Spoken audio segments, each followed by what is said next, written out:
Let's fly fish for bass with the float and fly method on the Backcast.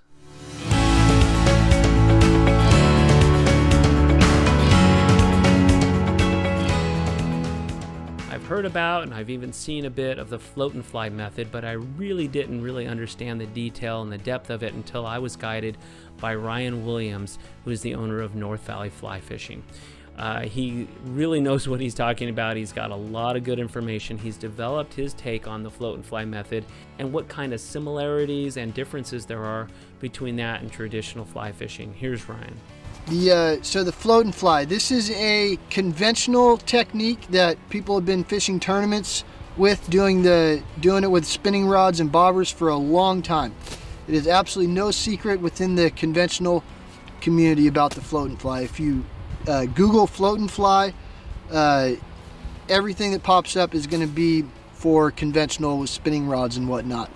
Now that being said, I had learned about the float and fly and these guys winning bass tournaments with flies under a bobber, and it blew my mind when I heard about this. I couldn't believe it.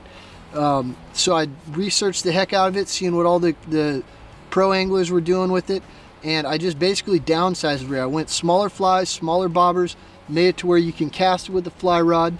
So what we essentially ended up with was a totally different rig, way smaller, lighter, slower sinking down and stuff, way more finesse-like than what the conventional guys were fishing. And it turns out that the lighter rig actually works a lot better for the fish, like night and day. The fly rod will catch more fish on the float and fly as compared to a spinning rod.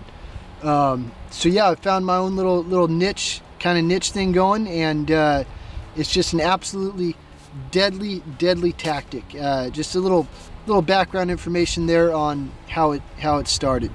That was Ryan Williams, and he's the owner of North Valley Fly Fishing.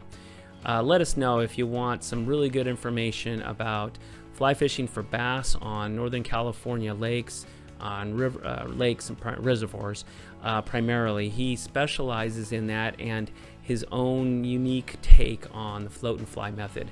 He also does a little bit in the fall on Feather River, but he primarily focuses on those warm water species on those lakes, and it's a lot of good information and knowledge about a little bit different technique using his float and fly method.